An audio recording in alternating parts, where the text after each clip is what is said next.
The silver ring wasn't metal. It was a braided dandelion stem, still milky with sap, pressing against my ring finger. I looked down into the widest, most hypnotic amber eyes I had ever seen. Eyes that seemed to hold the flickering warmth of a hearth fire and the untamed depth of a forest at midnight. The boy couldn't have been more than 6, his wild curls tangled with pine needles, his cheeks flushed a rosy, breathless pink.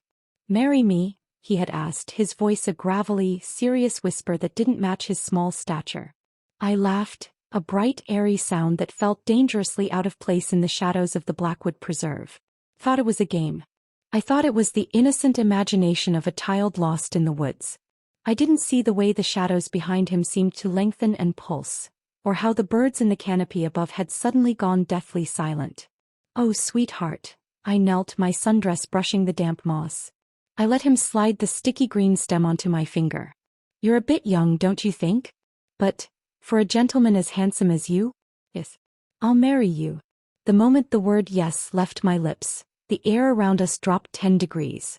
A low vibrating hum started in the earth beneath my flats. Not an earthquake but something primal like the purr of a massive predator. The boy didn't smile with childish glee. Instead, a look of profound, terrifying relief washed over his face. He leaned in, pressing his forehead against mine, and for a split second I didn't smell a little boy. I smelled ozone, crushed cedar, and raw, predatory musk. "It is done," he whispered, his voice suddenly sounding far older than his years. "The pact is sealed, Clara. My father is coming for his queen." My heart hammered against my ribs like a trapped bird. How did he know my name? I hadn't told him. I tried to pull my hand back, but the dandelion stem felt heavy as lead, tightening around my skin until it stung. I looked up and the woods were no longer just woods. The trees looked like jagged teeth against a sky that had turned a bruised, unnatural purple. Before I can tell you how my life ended and began, in that heartbeat, I want to welcome you all to the channel. I am so incredibly grateful to have you here in our storytelling circle. Where are you joining us from today? Drop your country or city in the comments. I love seeing how far these stories travel. If you're feeling the chill of the Blackwood Forest already, please hit that subscribe button and join our family. Your support means the world to me and helps me keep these tales alive. Are you ready? Because what I thought was a playground promise was actually a blood-binding contract. I scrambled backward, the moss slick under my palms. The boy stood perfectly still, his amber eyes glowing with an internal light that defied the setting sun. "Wait," I gasped, my lungs burning. "Who are you? Where are your parents?" "He is here," the boy said, looking over my shoulder. I turned and the breath died in my throat. Standing at the edge of the clearing was a man who didn't look human so much as he looked like a storm-given flesh. He was towering, draped in a coat of charcoal fur and leather, his shoulders broad enough to eclipse the horizon. His hair was a mane of raven black, and his eyes, they were the exact same predatory amber as the boy's, but filled with 1,000 years of cold, hard command. This wasn't a search party. This was a coronation. "Leo," the man's voice rolled through the clearing, a deep tectonic bass that made my very bones ache. "Is this the one?" The boy Leo held up my hand, the one wearing the sap-stained weed. She said, "Yes, father." She accepted the claim. The giant stepped forward, each hoof-heavy footfall cracking the frozen earth. He stopped inches from me, his presence so overwhelming I felt I might faint from the sheer magnetism of it. He reached out, a hand scarred and powerful tilting my chin up to force me to meet his gaze.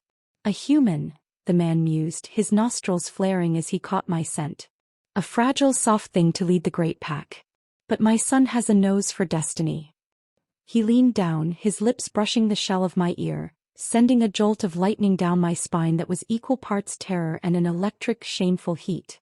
"I am Silas Thornvance," he whispered. "And you, Clara, have just promised yourself to the King of the North. Do you have any idea what we do to those who break a royal vow?" The dandelion ring on my finger suddenly burned red hot, and as I looked down, the green stem was turning into shimmering, indestructible gold. I wasn't just a woman in the woods anymore. I was a marked woman. Will Silas hold Clara to a vow she made in jest, or will the secrets of the Lycan throne tear them both apart? The weight of Silas's hand on my jaw felt like a brand, his fingers calloused and radiating a heat that shouldn't have been human. I wanted to scream, to run, to tell this hulking man that his son had played a trick, but my tongue felt like lead. Leo, if that was even his real name, was no longer the shivering boy I'd found near the creek. He stood tall now, his small chest puffed out with a regal, terrifying pride. "I am Silas Thorne Vance," the man repeated, his voice vibrating through my skull. "And you, Clara, have just promised yourself to the King of the North. Do you have any idea what we do to those who break a royal vow?" The gold ring, the one that had been a dandelion just moments ago, pulsed against my skin. It wasn't just jewelry. It felt like a living thing, a tether linking my heartbeat to the giant standing over me. I had always been the girl who stayed within the lines.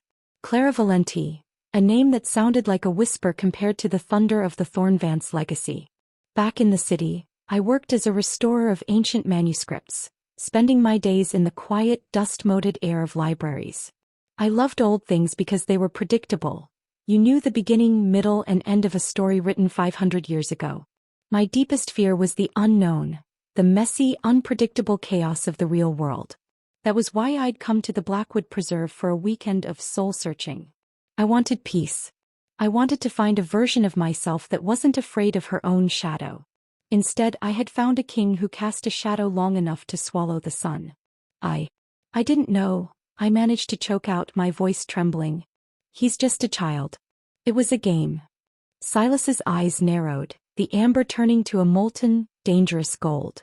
Among my people, the words of a prince are never a game. And the acceptance of a human is a blood-bound contract.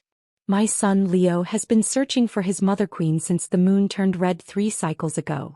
He chose you. And in our world, the instinct of a pup is more sacred than the laws of men. Leo stepped forward, his small hand slipping into mine. His skin was unnaturally warm, just like his father's. "You smelled like starlight and cedar, Clara," the boy said softly, his voice hauntingly melodic. "The others, they smelled like ambition and rot. I told father I wouldn't go back to the high crag without a queen. You said yes." As the reality began to sink in, a figure emerged from the tree-line behind Silas.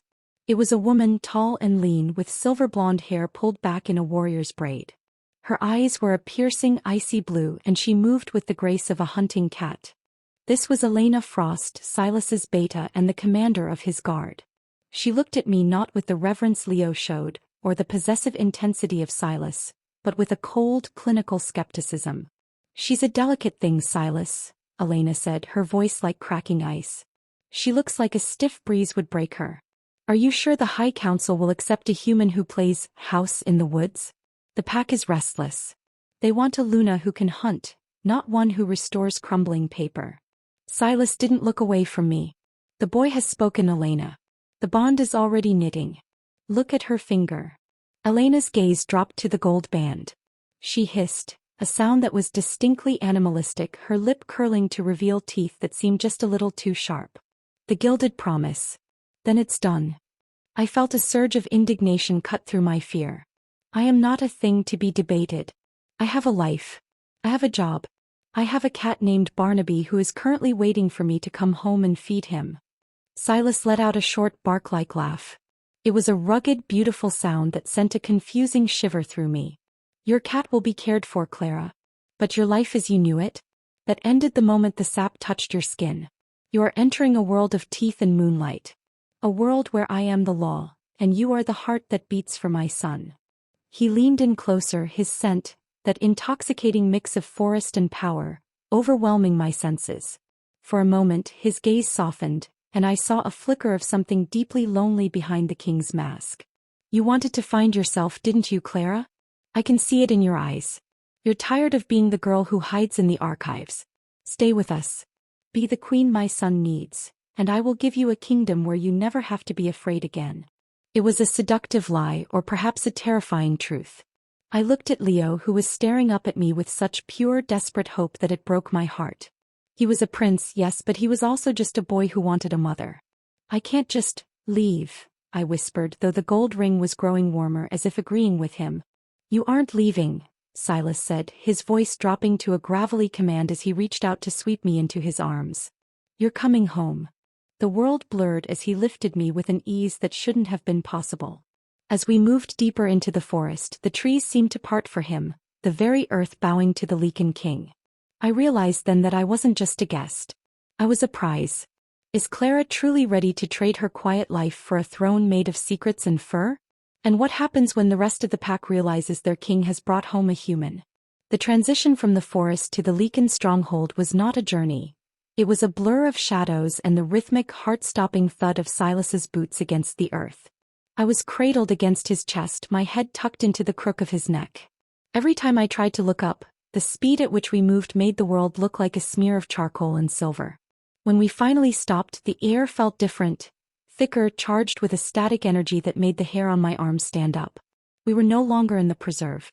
We were in the heart of the high crag, a fortress carved directly into the face of a jagged mountain, hidden by ancient mists and old magic. Silas set me down on a floor of polished obsidian. The hall was vast, lit by braziers that burned with a strange blue-tinted flame. Around us, dozens of people, no beings, stood in hushed silence. They were tall, athletic, and possessed the same predatory stillness I had seen in Elena. They were the pack, and their eyes, a kaleidoscope of amber, gold, and gray, were all fixed on me. "Father, she's cold," Leo said, tugging at Silas's leather coat. The boy looked at me with a protective intensity that was both sweet and unsettling. "The transition through the veil is hard for humans." "She will adapt," Silas said, though his hand lingered on my shoulder a second longer than necessary, his thumb grazing the collarbone above my sundress. "Silas!" A voice like a whip cracked through the hall. A man stepped forward from the inner circle. He was older, his hair a shock of iron gray, his face a map of deep scars. This was Logan Miller, the high elder of the council and a man whose loyalty to tradition bordered on fanatical. He didn't look at me, he looked at Silas with a mixture of disappointment and rage. "You bring a human into the crag? Well, when the silver moon is only 3 days away." Logan's voice echoed off the obsidian walls. "The laws are clear, Silas. A king must have a luna of pure blood to anchor the pack's power during the Great Shift. If you are weak, the pack falls." "My son has made his choice," Silas roared, his voice dropping into a growl that vibrated in my very marrow. "And the gilded promise has manifested. The magic of the bloodline has accepted her. Would you argue with the old gods, Logan?" The elder stepped closer, finally turning his gaze toward me. His eyes were cold, devoid of the warmth Silas occasionally showed. "The boy is a child. He doesn't understand that a human woman cannot survive the shift. She will be torn apart by the sheer resonance of our spirits. You are sentencing her to death and the pack to chaos." I felt the blood drain from my face. Torn apart? I didn't ask for this. I found my voice, though it shook. "I was just being kind to a lost boy. Let me go. Break the ring, undo the spell, and let me go back to my life." Leo gripped my hand tighter, his small face twisting in pain. "No. You promised. You said yes." Suddenly, the heavy iron doors at the end of the hall burst open. A scout, bloodied and breathless, stumbled in. "Pi King. The South Watch has been breached. The Shadowstalkers. They aren't just raiding. They have a weapon. A blade of pure silver, forged in the lunar well." The hall erupted in a low, menacing snarl from 100 throats. Silas's grip on my shoulder tightened until it bruised. This was the threat I didn't understand. The Shadowstalkers, a rogue faction of Lycans who believed in the total subjugation of the human world, led by a man Silas had once called brother. "They knew," Elena hissed, stepping beside Silas. "They knew we were distracted by the prince's search. They're coming for the boy." "No," Silas said, his eyes locking onto mine with a terrifying clarity. "They're coming for the queen. If they kill the human who holds the gilded promise before the silver moon, the royal bloodline is severed forever. Silas Thornvance becomes a king without a future."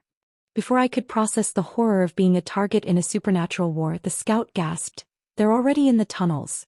They followed the scent of the human's fear. The braziers flickered and died.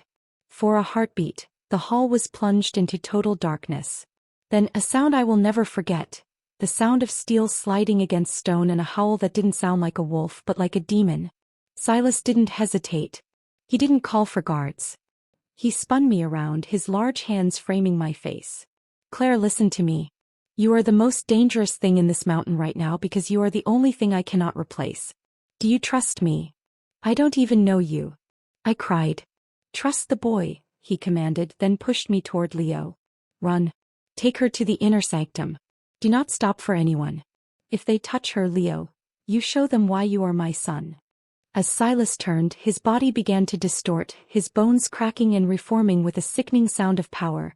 I saw the first of the shadow stalkers emerge from the dark, massive, scarred wolves with eyes like glowing coals. I was no longer a librarian. I was a fugitive in a war of monsters, led by a 6-year-old prince through a maze of stone. The hunt has begun. Can a human woman survive the shadows of the high crag, or was Silas's protection just a different kind of cage? Before we dive into the heart-pounding escape in Part 4, I have to ask, who else is rooting for Silas to protect Clara? If you love a protective hero, type King in the comments. And if you haven't yet, make sure you're subscribed so you don't miss the midpoint revelation. It changes everything. The stone floor of the high crag was ice-cold beneath my feet as Leo pulled me deeper into the mountain. Behind us, the sounds of the great hall were a nightmare of rending metal and guttural snarls. Silas had transformed, a mountain of silver-gray fur and raw, predatory muscle, and the last thing I saw was him leaping into a sea of shadow wolves to buy us seconds. Keep up, Clara. The tunnels are shifting. Leo's voice was no longer that of a playful child. It was sharp, authoritative, and filled with a frantic energy. The inner sanctum wasn't just a room. It was a labyrinth designed to confuse anyone without royal blood. The walls were lined with ancient tapestries that seemed to shiver as we passed. Every few minutes, a low howl would echo through the vents, and I didn't know if it was Silas's triumph or his death knell. Leo, wait. I gasped, leaning against a damp stone wall. My lungs felt like they were filled with glass. We can't just leave him there. Those things, they had silver. Leo stopped, his small face illuminated by the faint glow of the gold ring on my finger. Father is the king. He is the storm. But you are the heart. If they stop your heart, the storm dies. He looked at my hand, his amber eyes softening for a fleeting second. I'm sorry I lied, Clara. I knew the gilded promise would trap you. But I saw you in the reflection of the lunar well. I knew only you could save him from the cold. Save him from what? I asked, but a sudden crash from the corridor behind us cut me off. 3 shadow stalkers had bypassed the main line. They weren't in wolf form yet, but their skin was gray and mottled, their eyes rimmed with charcoal. They moved with a twitchy, unnatural speed. The leader, a man with a jagged scar across his throat named Kalen Vance, Silas's own cousin, sneered as he saw us. The little prince and his human pet, Kalen rasped. Give us the girl, Leo. The High Council wants a king they can control, not one who hunts for fairy tales in the woods. Leo stepped in front of me, his small frame trembling but not from fear. A low, vibrating growl started in his chest. Touch her and I will tear the moon from the sky to crush you. Before Kalen could strike, a blur of silver-blonde fur slammed into him. It was Elena. She hadn't stayed with Silas, she had been sent to anchor our flank. She fought with a brutal, efficient grace, her claws leaving glowing trails in the air. Go, she barked, not looking back. The sanctum door is ahead. Use the ring, Claire. It's the only key. We ran. My heart was a frantic drum in my ears. We reached a massive door of white weirwood, carved with the image of a howling wolf encircling a sun. There was no handle, no keyhole, only a circular indentation the size of a human palm. Put your hand there, Leo urged. I pressed my right hand, the one wearing the gold band, against the wood. The moment the metal touched the tree, the gold turned white hot. I cried out, but I didn't pull away. I felt a surge of ancient, heavy memories flooding my mind. Forests I'd never seen, hunts I'd never joined, and a profound, agonizing loneliness that wasn't mine. It was Silas's. It was the weight of a crown that demanded he be a monster so his people could be safe. The doors groaned open, and Leo shoved me inside just as the hallway behind us erupted in a fresh wave of violence. The sanctum was a cathedral of light, filled with floating orbs of soft blue fire. In the center stood a pool of liquid silver, the lunar well. And standing beside it, looking battered but alive, was Silas. He had taken human form again, his chest bare and streaked with blood that wasn't his breathing heavy and ragged. Clara, he breathed, and for the first time I didn't see a king or a monster.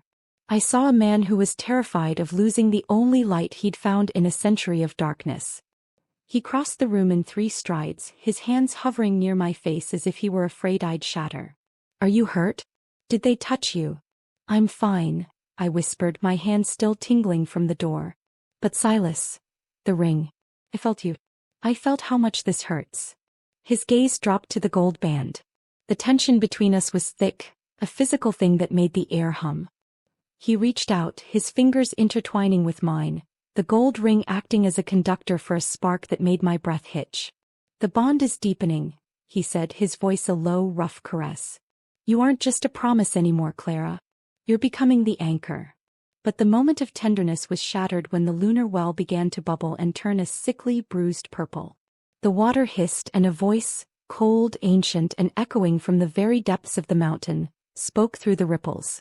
The human is a fraud, Silas Thornvance. She carries the ring but she does not carry the soul. If she does not pass the trial of the moon by midnight, the mountain will swallow you all. Silas turned pale, his grip on my hand tightening. The playful yes I had given a little boy was no longer a destiny I couldn't escape. It was a death sentence for everyone I was beginning to care about. The stakes have reached their breaking point. Can a human librarian pass a trial meant for gods? Or will the shadow within the well claim Silas and his son? I have to know. Do you think Clara has the strength to face the trial? Type Team Clara if you believe in her. And don't forget to subscribe because the midpoint revelation is coming up next. And trust me, you are not ready for what Silas is hiding. The air in the inner sanctum grew thick, smelling of ozone and ancient stone. The light from the floating orbs dimmed, leaving only the eerie, bruised purple glow of the corrupted lunar well. Silas stood frozen, his hands still entwined with mine, but I felt his pulse spike, a rapid, heavy thrumming that felt more like a trapped beast than a man. The trial of the moon, Silas whispered, his voice cracking for the first time. No. It's too soon. You haven't been tempered. The silver will consume you. I looked from the boiling well to the man I was supposed to marry. Silas, what is the trial? You said I was the anchor. You said the ring chose me.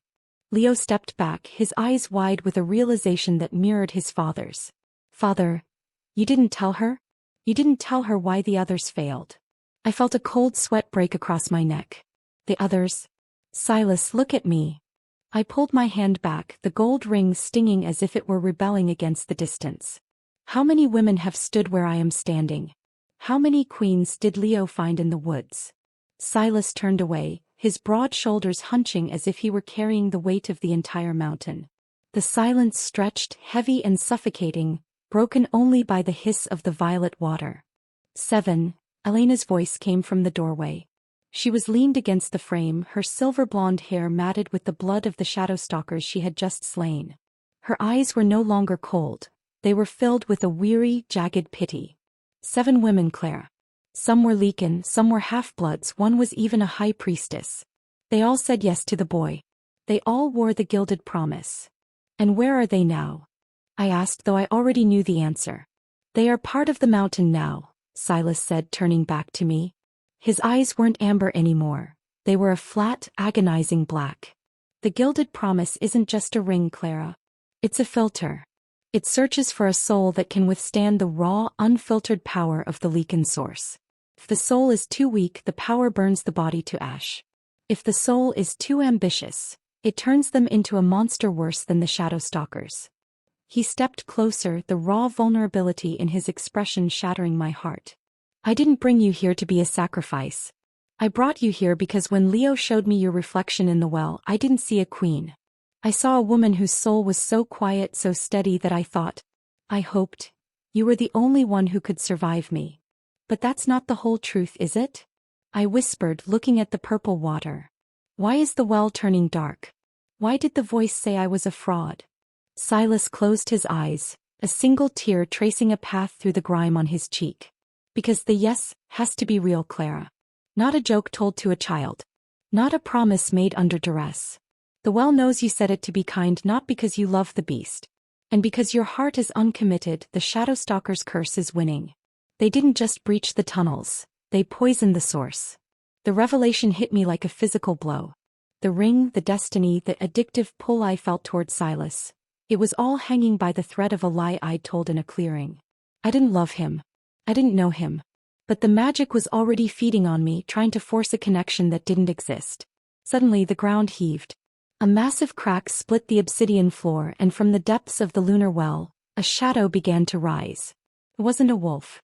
It was a distorted, humanoid shape made of liquid darkness and silver needles. The Shadow King, Leo whimpered, ducking behind me. He's not just a rogue, Silas growled, his body beginning to ripple with the forced transformation. He is the manifestation of the pack's fear. And he's here to claim the false queen, before the moon reaches its peak. Silas lunged at the shadow, but the entity swiped him aside as if he were a cub. Silas slammed into the weirwood doors, the breath leaving his body in a sickening thud. Elena was down, Leo was screaming, and the shadow was turning its faceless gaze toward me. The gold ring on my finger began to turn black, the metal cold enough to freeze my blood. I realized then that the midpoint wasn't just a twist in the story. It was the moment I had to choose. I could try to run and let the mountain crumble, or I could find a way to make that, yes, the truth. Clara is standing at the edge of the abyss. Is her heart strong enough to turn a playful promise into a weapon of light? Or will Silas lose his eighth bride to the darkness of the high crag? I'm literally shaking as I write this. Do you think Clara can learn to love Silas in time to save him? Type, love, in the comments if you're a romantic. And please, if you're enjoying this journey, subscribe now. Part 6 is the darkest hour, and it's going to be an emotional roller coaster you won't want to ride alone. The shadow looming over the lunar well didn't have a face, but it had a hunger. It moved like spilled ink, cold and viscous, snaking across the obsidian floor toward me. Silas lay slumped against the weirwood doors, his breathing a wet, ragged sound that terrified me more than the monster. Silas! I screamed, but the shadow beast lashed out with a whip of dark energy, pinning my arms to my sides. The gold ring on my finger was no longer warm. It was a band of absolute zero, numbing my hand until I couldn't feel my fingers. The gilded promise was failing because it could feel the truth. I was an outsider. I was a restorer of books who had wandered into a myth, and the myth was rejecting me. She is hollow, the Shadow King's voice hissed, echoing not from a throat but from the very walls of the sanctum. A vessel of pity, not of power. The Lycan throne cannot be anchored by a lie. Leo tried to run to me, but Kaelin, Silas's treacherous cousin, stepped from the darkness, grabbing the boy by the scruff of his neck.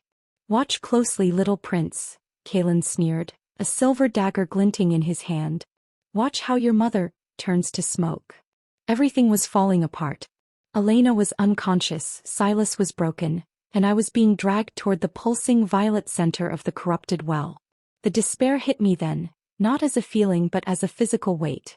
I thought of my quiet apartment, my unfinished books, the life where danger was a paper cut. I didn't belong here. I was going to die in a cold mountain, and Silas would be the king who lost everything because his son liked the way I smelled. I'm sorry, I sobbed, the shadow pulling me closer to the edge of the liquid silver. Silas, I'm so sorry, I said yes. Silas forced his head up, his eyes bloodshot, his human form flickering like a dying candle. Run. Break the bond. Take the boy and run. There is nowhere to run, Kaelin laughed, pressing the silver blade to Leo's throat. The silver moon is rising. The shift is beginning. Without a queen to balance the source, every Lycan in this mountain will lose their mind. They will become beasts that devour their own kind. And it starts with the king. As if on cue, Silas let out a howl of pure, unadulterated agony. His body began to contort, but it wasn't the controlled transformation I'd seen before. His bones were snapping, his fur sprouting in jagged, bloody patches. He was losing himself to the cold, the mindless state of a wolf without a soul anchor. The shadow beast hauled me to the very lip of the well. The violet liquid hissed, ready to dissolve the false queen. I looked at Silas, who was becoming a monster before my eyes, and then at Leo, whose amber eyes were filled with a terrifying, silent acceptance of death. This was it. The darkest moment. I was a fraud, the king was a beast, and the prince was a sacrifice. The hope I'd felt in Silas's arms just an hour ago felt like a cruel joke. I closed my eyes, waiting for the cold bite of the well to take me. But then I felt it. Deep inside the gilded promise, beneath the ice and the blackness, there was a tiny, stubborn spark. It wasn't the magic of the Lycans. It was my memory. I remembered the way Silas had looked at me in the hall. Not as a queen, but as a woman who might finally understand his loneliness. I remembered the weight of Leo's small hand in mine. I didn't love the king of the north yet. But I loved the man who was willing to die so I could run. I didn't say yes to a king, I whispered into the darkness, my voice gaining a sudden sharp clarity. I said yes to a boy who needed a mother. And I won't let you take him. The shadow beast paused. The violet water in the well hesitated. Your words are winged, the shadow hissed. No, I said, my heart beginning to burn with a heat that defied the ice. They are a vow. But as I reached out to grab the edge of the well, the shadow surged, wrapping around my throat, cutting off my breath. I was slipping. The darkness was winning. I could see the silver moon through the skylight, its light hitting the peaks of the high crag. The shift was here. Is this the end for Clara? With Silas lost to the beast and Leo at the mercy of a traitor, can a single human heart stop the collapse of an entire kingdom? I can barely breathe writing this part. If you're screaming at the screen right now, let me know in the comments. Who do you want Clara to save first? Typo or Silas? And please, if you want to see if hope can survive this darkness, hit that subscribe button. We are heading into the turning point, and the resolution is something you will never see coming. The shadow's grip on my throat tightened, a cold that didn't just freeze my skin, it froze my soul. I watched Silas's form ripple and tear, his human eyes clouding into a milky, mindless white. Kaelin's laughter echoed off the obsidian, the silver blade drawing a thin bead of crimson on Leo's neck. Everything was black, silent, and hopeless. But in that absolute vacuum of despair, a pulse thrummed against my ring finger. It wasn't the magic of the Lycan King. It was the weight of the dandelion. I remembered the sap on my skin, the innocent brown curls of a boy who just wanted to be loved, and the way Silas had looked at me, not as a legendary anchor, but as a woman who finally made him feel seen. I am not a fraud, I wheezed, my voice scraping against the shadow's constriction. I didn't try to pull away from the shadow. Instead, I reached into it. I thrust my hand, the one wearing the blackening gold, directly into the violet, boiling heart of the lunar well. The scream that tore from my throat wasn't human. It was a roar of pure, unadulterated defiance. The well didn't dissolve me. The moment my skin touched the liquid silver, the gilded promise didn't just glow, it ignited. The black soot on the metal flaked away in a blizzard of gold sparks, revealing a ring that was now white-hot, blinding, and roar-heavy with the power of 1,000 ancestors. The vow was a joke to you, I shouted at the Shadow King, but the love for this boy is real. And if you want a queen who can withstand the source, then look at me. The violet corruption in the well hit the gold of my ring and recoiled. It was like pouring bleach into ink. A shock wave of pure lunar light exploded from my hand, throwing the shadow beast back against the stone. The light didn't stop there. It surged through the floor, a golden vine of energy that raced toward Silas. The moment the light touched him, Silas's agonizing transformation halted. His milky eyes cleared, turning back to that fierce, molten amber. He gasped, his lungs filling with the first clean air the sanctum had seen in centuries.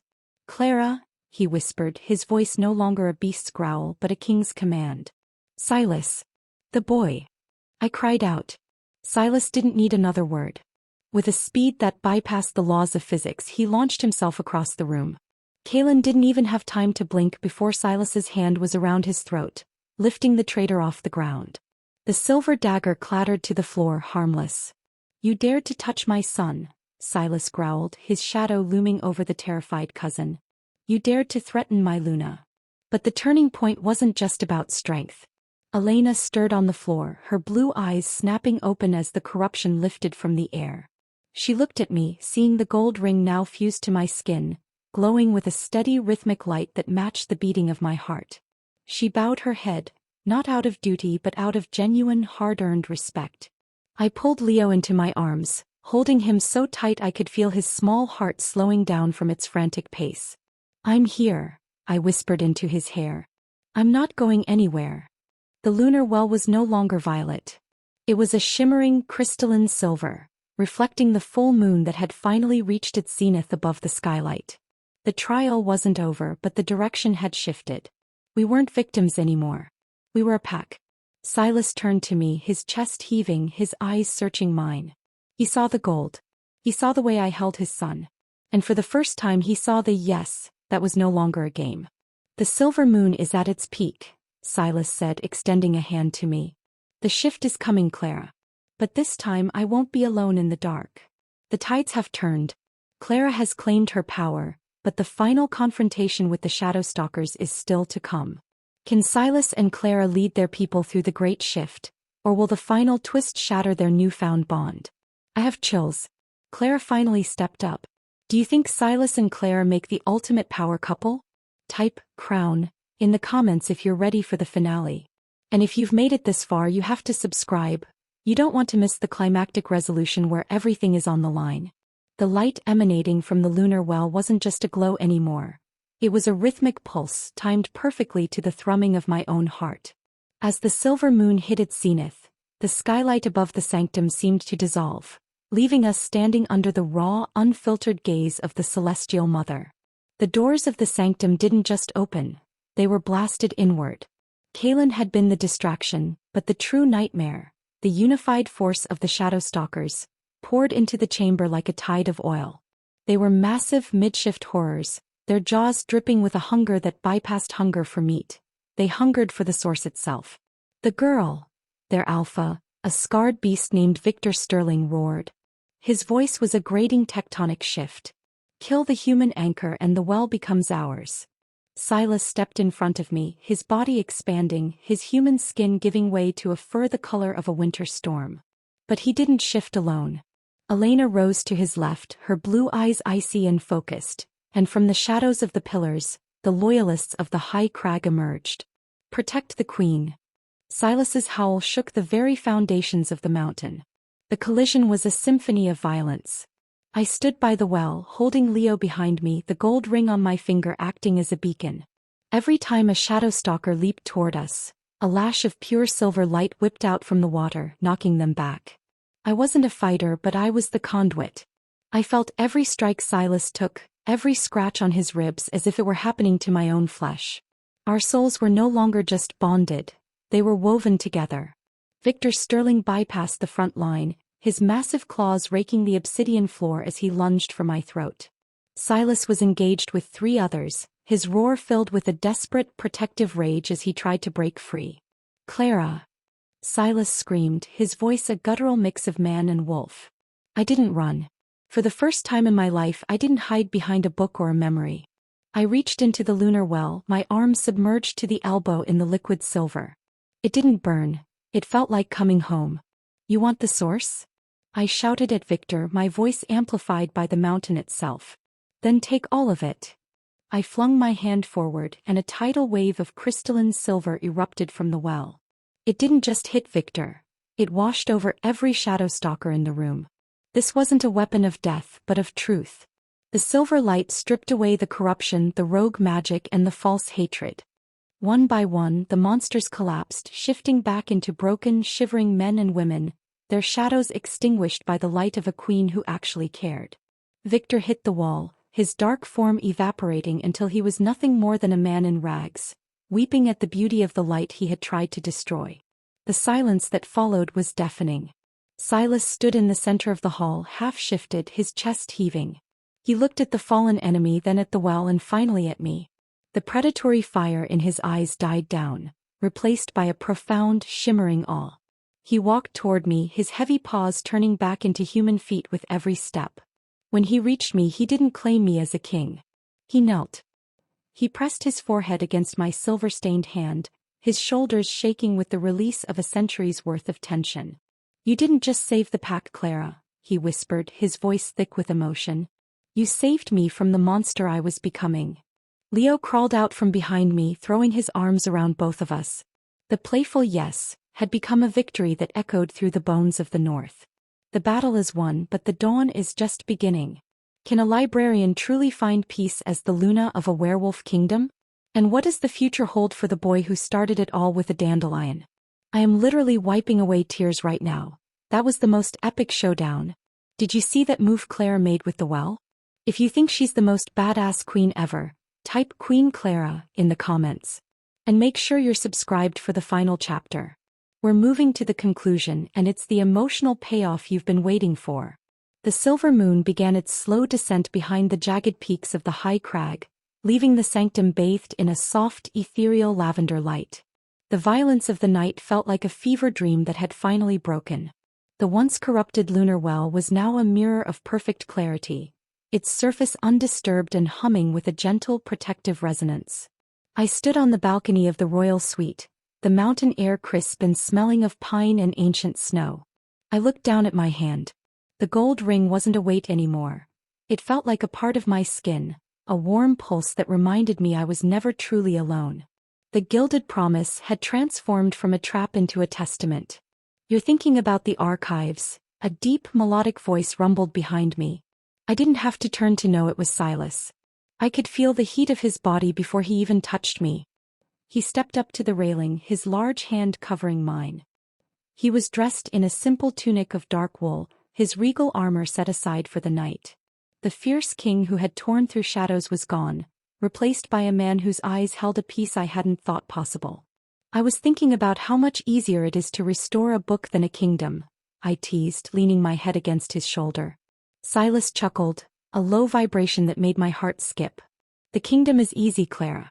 It's the queen who is the challenge. Elena tells me you've already reorganized the great library and started a literacy program for the pups. She's terrified you're going to make us all start reciting poetry instead of howling at the moon." "Maybe a little of both," I whispered. We watched as the first rays of dawn touched the valley below.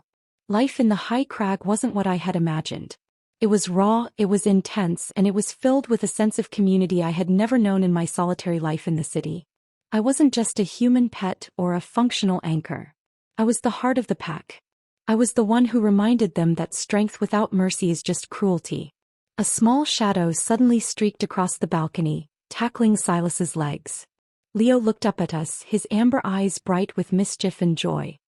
He was wearing a tiny cape made of silver fur, a gift from the council to the prince who found the light. "Are we going to the lake today?" Leo asked, his voice full of bubbling anticipation. "You promised, Clara. You said we could skip stones and you'd tell me the story about the dragon again." I knelt down, ruffling his wild curls. "I did promise. And as you know, in this family, we take our promises very seriously." Leo beamed, throwing his arms around my neck. In that hug, I felt the final piece of the puzzle click into place. I hadn't just found a destiny, I had found a son. I had found a man who looked at me like I was the sun and the stars combined. The playful yes I had given a little boy in a clearing wasn't a mistake. It was the smartest thing I had ever done. Silas reached down, picking Leo up and settling him on his broad shoulder. He looked at me, his expression softening into a look of such profound love it took my breath away. "The shadow stalkers are gone, the well is pure, and my son is happy," Silas said softly. "But most importantly, I have you. Thank you for staying, Clara. Thank you for making the promise real." I took his hand, our fingers interlocking, the gold ring glowing faintly in the morning sun. "I didn't just say yes to the boy, Silas. I said yes to the life I was always meant to live." As we walked back into the warmth of the fortress together, I knew the story of the librarian and the Lycan King was just beginning. There would be more trials, more mysteries, and more battles to fight, but as long as we stood together, the darkness would never touch the north again. And that, my dear viewers, is how a simple dandelion ring became a crown of gold. What an incredible journey we've been on together. My heart is so full seeing Clara, Silas, and little Leo finally find their peace. I want to hear from you. What was your favorite moment of the story? Was it the reveal in the well or Silas's final stand? Let me know in the comments below. If you loved this emotional roller coaster, please give this video a thumbs up and subscribe to the channel if you haven't already. We have so many more addictive stories waiting for you, and I don't want you to miss a single second of the magic. Where should we go for our next story? A haunted castle? A forgotten kingdom? Tell me your ideas in the comments. Until next time, stay curious, stay emotional, and remember, sometimes a yes is exactly what the heart needs. Thank you for watching, and I'll see you in the next story.